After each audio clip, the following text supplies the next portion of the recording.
नमस्कार दोस्तों। आज हम इस वीडियो में डिस्कस करने वाले हैं जीव विज्ञान से संबंधित 50 महत्वपूर्ण प्रश्नों को।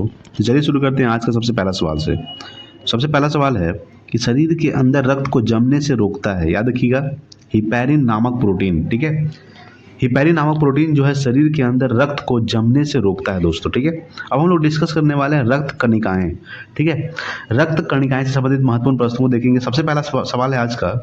सबसे पहला सवाल देखेंगे कि रक्त को 3 भागों में बांटा जाता है। याद रखिएगा कि रक्त को 3 भागों में बांटा जाता है। लाल रक्त कण, ठीक है, जिसको बोलते हैं आरबीसी, इंग्लिश में क्या बोलते हैं, रेड ब्लड सेल। ठीक है, श्वेत रक्त कण जिसको बोलते हैं डब्ल्यूबीसी यानी कि व्हाइट ब्लड सेल, तथा रक्त बिंबाणु जिसको ब्लड प्लेटलेट्स बोलते हैं दोस्तों। ठीक है, तो रक्त को 3 भागों में बांटा जाता है, आरबीसी, डब्ल्यूबीसी और ब्लड प्लेटलेट्स यानी कि रक्त बिंबाणु। ठीक है, याद रखिए आरबीसी का full form red blood cell, WBC का full form white blood cell. ठीक है, अगला है कि लाल रक्त कण का निर्माण अस्थिमज्जा में होता है। याद रखिएगा कि लाल रक्त कण का जो निर्माण होता है यह अस्थिमज्जा में होता है। लाल रक्त कण का जीवन काल होता है 20 से 120 दिन तक। ठीक है, याद रखिएगा 20 से 120 दिन तक आरबीसी का जीवन काल होता है, यानी कि लाल रक्त कण का जीवन काल होता है। ठीक है, ये आपको ध्यान रखना है। अगला है कि श्वेत रक्त कण का निर्माण होता है। याद रखिएगा कि श्वेत रक्त कण का निर्माण होता है अस्थिमज्जा में होता है, लिम्फ नोड में होता है, यकृत में, पलीहा में होता है। ठीक है, तो श्वेत रक्त कण का निर्माण होता है अस्थिमज्जा, लिम्फ नोड, यकृत, पलीहा में होता है दोस्तों। ठीक है, ये आपको ध्यान रखना है। अगला है कि श्वेत रक्त कण का जीवन काल होता है 2 से 4 दिन होता है दोस्तों। याद रखिएगा कि श्वेत रक्त कण का जीवन काल 2 से 4 दिन, और आरबीसी का जीवन काल जो होता है यानी कि रक्त उसका क्या होता है 120 दिन तक होता है। ठीक है, अगला है कि श्वेत रक्त कण को कहा जाता है ल्यूकोसाइट। याद रखिएगा कि श्वेत रक्त कण को ल्यूकोसाइट कहा जाता है, और लाल रक्त कण को कहा जाता है इरिथ्रोसाइट। याद रखिएगा इरिथ्रोसाइट जो है ये लाल रक्त कण को कहा जाता है, और ल्यूकोसाइट जो है ये श्वेत रक्त कण को कहा जाता है। ये आपको ध्यान रखना है। ठीक है, अगला है कि सबसे बड़ा श्वेत रक्त कण है दोस्तों तो मोनोसाइट। याद रखिएगा कि मोनोसाइट जो है ये सबसे बड़ा कण है। याद रखिएगा श्वेत रक्त कण है सबसे बड़ा, आपको ध्यान रखना है कि सबसे बड़ा श्वेत रक्त कण कौन है, मोनोसाइट। अगला है कि लाल रक्त कण यानी कि आरबीसी का मुख्य कार्य क्या है दोस्तों, शरीर की हर कोशिका में ऑक्सीजन पहुंचाना। याद रखिएगा आरबीसी का जो मुख्य कार्य होता है कि शरीर के हर कोशिका में ऑक्सीजन पहुंचाना, ये आरबीसी का काम होता है दोस्तों। ठीक है, अगला है कि श्वेत रक्त कण यानी कि डब्ल्यूबीसी का मुख्य कार्य क्या है, इसका मुख्य कार्य दोस्तों शरीर को रोगों के संक्रमण से बचाना। ठीक है, शरीर को रोगों के संक्रमण से बचाना यह डब्ल्यूबीसी का कार्य होता है, और आरबीसी का जो कार्य होता है शरीर की हर कोशिका में ऑक्सीजन पहुंचाना। ठीक है, अगला देखते हैं कि एंटीजन पाया जाता है। याद रखिएगा सवाल है कि एंटीजन पाया जाता है, आरबीसी में एंटीजन पाया जाता है। याद रखिएगा कि आरबीसी में क्या पाया जाता है, एंटीजन। अगला है कि एंटीजन 2 प्रकार के होते हैं, ए और बी होते हैं दोस्तों। ठीक है, याद रखिएगा एंटीजन ए और एंटीजन बी, यानी एंटीजन 2 प्रकार के होते हैं, ए और बी। ठीक है, आरबीसी की संख्या मापी जाती है। याद रखिएगा कि आरबीसी की संख्या मापी जाती है हीमोसाइटोमीटर से। ठीक है, हीमोसाइटोमीटर से आरबीसी की संख्या मापी जाती है, ये आपको ध्यान रखना है। अगला है कि आरबीसी का कब्र ग्रह कहलाता है पलीहा। ठीक है, पलीहा को आरबीसी का कब्र ग्रह कहा जाता है, ये आपको ध्यान रखना है। अगला है कि ब्लड बैंक कहलाता है दोस्तों, पलीहा को ब्लड बैंक कहा जाता है, ये आपको ध्यान रखना है। ब्लड बैंक पलीहा को कहा जाता है। आरबीसी का कब्र ग्रह कहलाता है पलीहा। आरबीसी की संख्या पाई मापी जाती है हीमोसाइटोमीटर से। एंटीजन 2 प्रकार के होते हैं, ए और बी। एंटीजन पाया जाता है दोस्तों आरबीसी में। ठीक है, ये आपको ध्यान रखना है। चलिए नेक्स्ट देखते हैं अगला सवाल। अगला सवाल आपके सामने है कि रक्त के थक्का बनने में सहायक होता है प्लेटलेट्स। ठीक है, याद रखिएगा कि रक्त के थक्का बनने में सहायक कौन होता है, प्लेटलेट्स जो होता है ये रक्त के थक्का बनने में सहायक होता है। अगला है कि प्लेटलेट्स का जीवन काल 3 से 5 दिन होता है। याद रखिएगा कि प्लेटलेट्स का जो जीवन काल होता है यह 3 से 5 दिन तक होता है। अगला है कि प्लेटलेट्स का निर्माण होता है दोस्तों अस्थिमज्जा में। ठीक है, प्लेटलेट्स का निर्माण होता है कहाँ, अस्थिमज्जा में प्लेटलेट्स का निर्माण होता है। अगला है कि प्लेटलेट्स की मृत्यु होती है पलीहा में। ठीक है, पलीहा में प्लेटलेट्स की मृत्यु हो जाती है, और प्लेटलेट्स का जो निर्माण होता है ये अस्थिमज्जा में होता है। ठीक है, अगला है कि खून थक्का नहीं जमता हीमोफीलिया रोग से। याद रखिएगा कि हीमोफीलिया रोग से अगर किसी व्यक्ति में हो गया है, खून जो है थक्का नहीं जमता है, किस रोग से, तो हीमोफीलिया रोग से।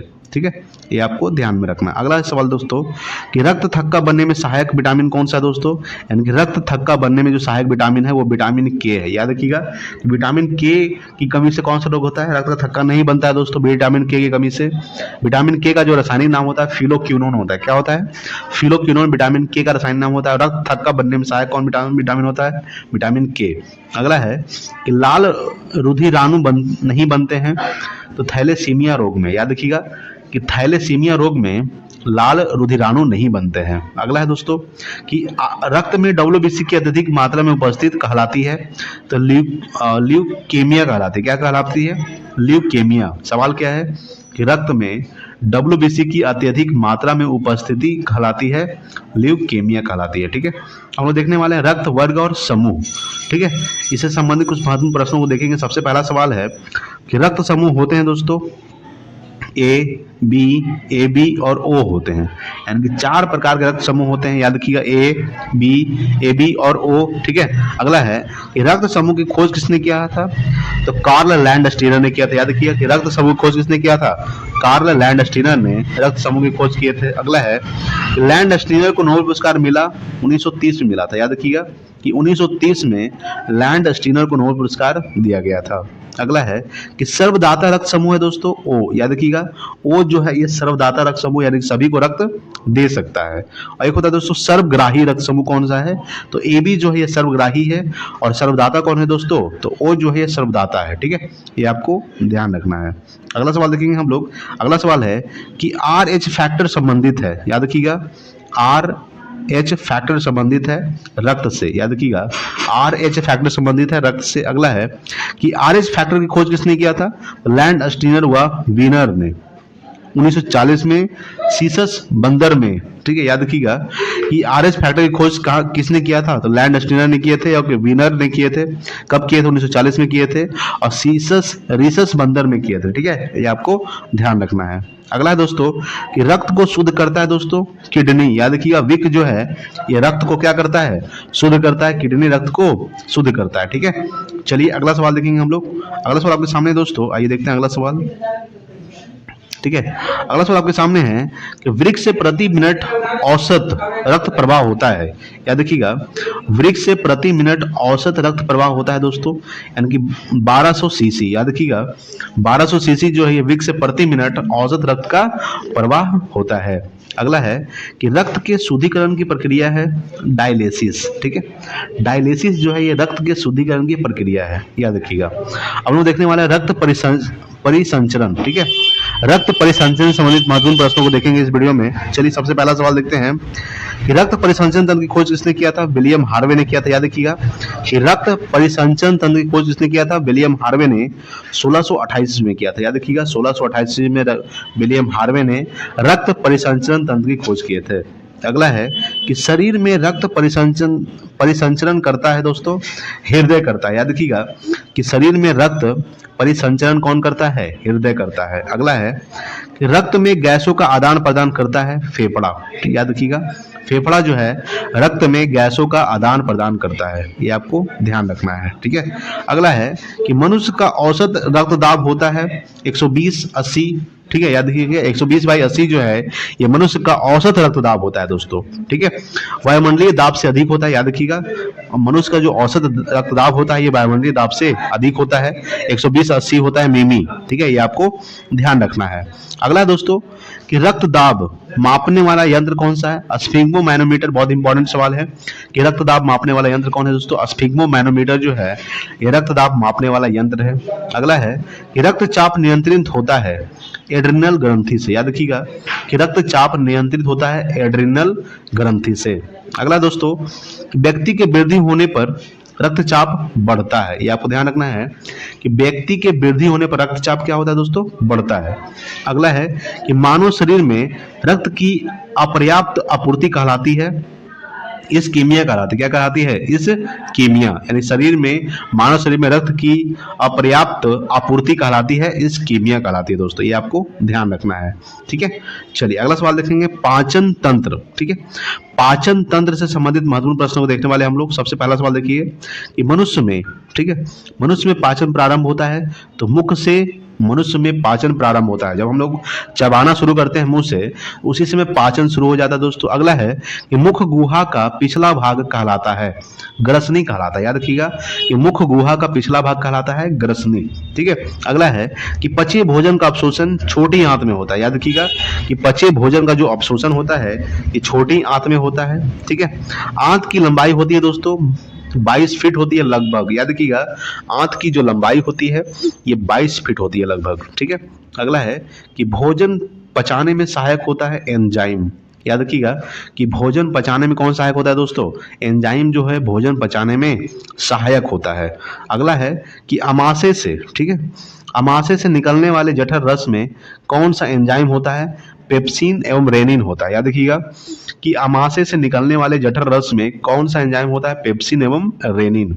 अगला है कि प्रोटीन का पाचन होता है अमाशय में। याद रखिएगा कि प्रोटीन का पाचन कहाँ होता है? अमाशय में प्रोटीन का पाचन होता है। अगला है कि प्रोटीन को पचाने वाला एंजाइम है पेप्सिन। याद रखिएगा पेप्सिन जो है प्रोटीन को पचाने वाला एंजाइम है। अगला है कि दुग्ध प्रोटीन को पचाने वाला एंजाइम रेनिन। याद रखिएगा दुग्ध प्रोटीन को पचाने वाला एंजाइम कौन है दोस्तों? रेनिन। ये आपको ध्यान रखना है।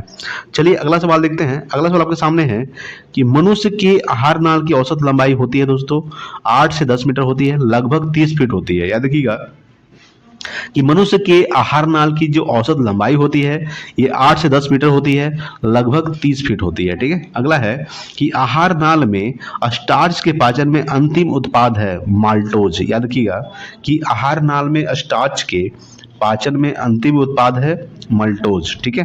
चलिए हम लोग देखने वाले एंजाइम। ठीक है। एंजाइम से संबंधित महत्वपूर्ण प्रश्नों को देखेंगे। सबसे पहला सवाल है कि एंजाइम मूलतः होते हैं प्रोटीन होते हैं। याद रखिएगा कि एंजाइम मूलतः कैसे होते हैं? प्रोटीन। ठीक है। अगला है कि एंजाइम की रचना होती है अमीनो अम्ल से। याद रखिएगा एंजाइम की जो रचना होती है ये किससे होती है? अमीनो अम्ल से होती है। ठीक है। जैविक सिस्टम में रासायनिक क्रिया की प्रक्रिया को तेज करने में उत्तरदायी पदार्थ है एंजाइम। याद रखिएगा कि जैविक सिस्टम में रासायनिक क्रिया की प्रक्रिया को तेज करने में उत्तरदायी पदार्थ है दोस्तों एंजाइम। अगला है कि ट्रिप्सिन, एमाइलेज, जाइमेज, लाइपेज है, ये सब क्या है? ये एंजाइम है दोस्तों। याद रखिएगा ट्रिप्सिन, एमाइलेज, जाइमेज, लाइपेज है, ये सब एंजाइम है, ये आपको ध्यान रखना है। ठीक है। चलिए नेक्स्ट देखते हैं अगला सवाल। अगला सवाल है कि प्रोटीन, याद रखिएगा कि प्रोटीन एवं पेप्टोन को पॉलीपेप्टाइड्स एवं अमीनो अम्ल में परिवर्तित करता है कौन? ट्रिप्सिन। याद रखिएगा कि प्रोटीन एवं पेप्टोन को पॉलीपेप्टाइड्स एवं अमीनो अम्ल में परिवर्तित कौन करता है? ट्रिप्सिन। ठीक है। अगला है कि प्रोटीनों के पाचन में सहायक एंजाइम है दोस्तों ट्रिप्सिन। ठीक है। प्रोटीनों के पाचन में सहायक एंजाइम कौन है? ट्रिप्सिन जो है ये प्रोटीनों के पाचन में सहायक एंजाइम होता है। अगला है कि स्टार्च को शकरा में बदलता है एमाइलेज। याद रखिएगा एमाइलेज क्या करता है? स्टार्च को शकरा में बदलता है। ठीक है। अगला है दोस्तों कि वसा को ग्लिसरीन में कौन बदलता है? तो लाइपेज। याद रखिएगा लाइपेज क्या करता है? वसा को ग्लिसरीन में बदलता है। ठीक है। स्टार्च को शकरा में बदलता है एमाइलेज, वसा को ग्लिसरीन में कौन बदलता है? लाइपेज। ठीक है। ये आपको ध्यान रखना। अगला है कि ग्लूकोज को इथेनॉल में बदलता है। याद रखिएगा कि ग्लूकोज को इथेनॉल में कौन बदलता है? तो जाइमेज जो है ये ग्लूकोज को इथेनॉल में बदलता है। ठीक है। चलिए अगला सवाल देखेंगे हम लोग। अगला सवाल आपके सामने दोस्तों कि लार में पाया जाने वाला एंजाइम कौन है? टाइलिन। याद रखिएगा कि लार में पाया जाने वाला एंजाइम कौन है? टाइलिन जो है ये लार में पाया जाने वाला एंजाइम है। अगला है कि स्टार्च को माल्टोज में बदलता है टाइलिन। याद रखिएगा टाइलिन क्या करता है? स्टार्च को माल्टोज में बदलता है टाइलिन। ठीक है।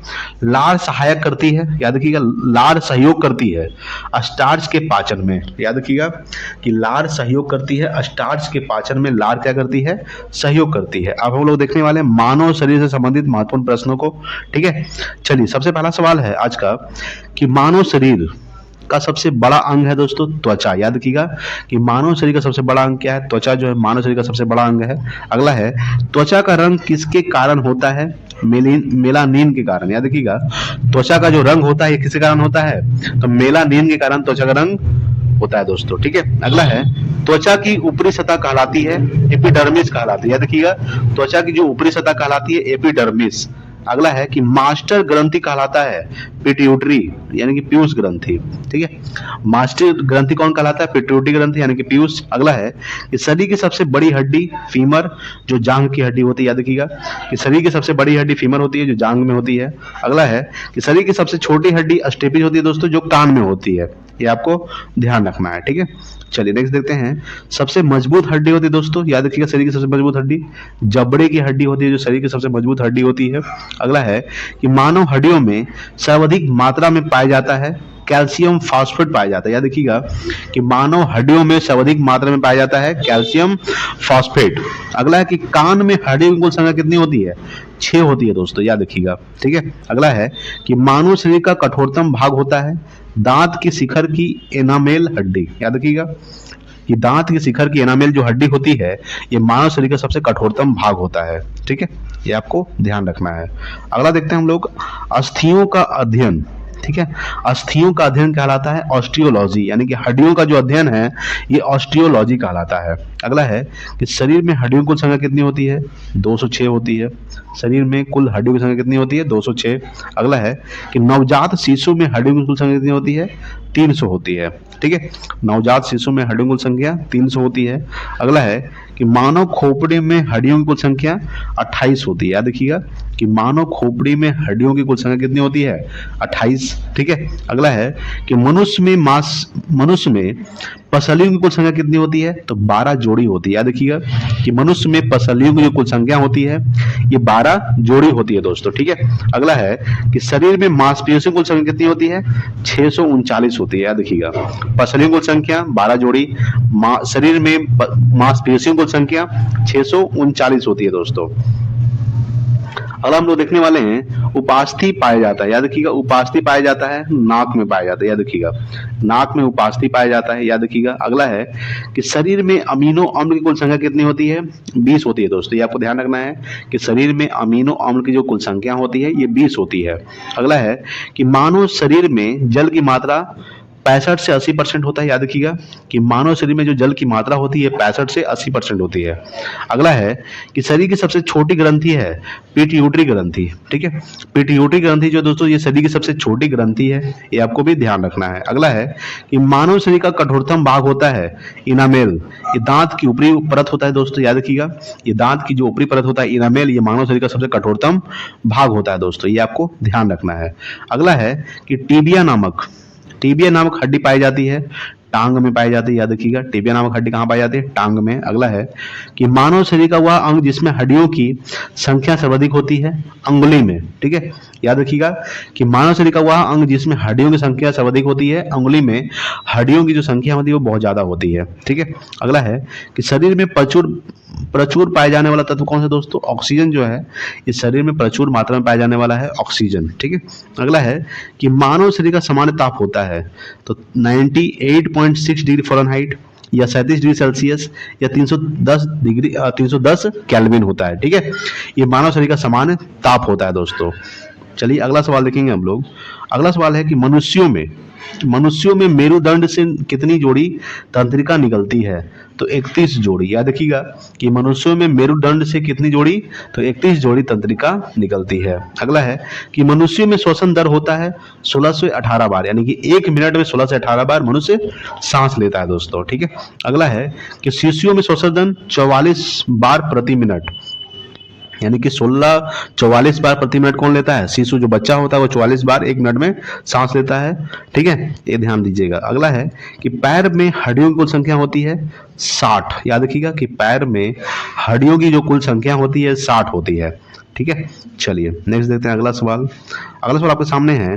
बाल एवं नाखूनों की रचना होती है तो केराटिन नामक प्रोटीन से। याद रखिएगा केराटिन नामक प्रोटीन से बाल एवं नाखूनों की रचना होती है। अगला है कि मनुष्य में दांत पाए जाते हैं 4 प्रकार के दांत पाए जाते हैं दोस्तों। याद रखिएगा मनुष्य में 4 प्रकार के दांत पाए जाते हैं। अगला है मनुष्य के जीवन काल में कितनी दांत 2 बार विकसित होती है? तो 20 दांत 2 बार विकसित होती है। याद रखिएगा मनुष्य के जीवन काल में कितनी दांतें? तो 20 दांतें 2 बार विकसित होती है दोस्तों, ये आपको ध्यान रखना है। चलिए अगला सवाल देखेंगे। आज का लास्ट सवाल है कि दांतों एवं हड्डियों के निर्माण हेतु आवश्यक तत्व है कैल्शियम व फास्फोरस, याद रखिएगा। दांतों एवं हड्डियों के निर्माण हेतु आवश्यक तत्व है दोस्तों कैल्शियम व फास्फोरस। ठीक है दोस्तों, तो आज के लिए इतना ही, मिलते हैं अगले वीडियो में। तो जय हिंद, वंदे मातरम।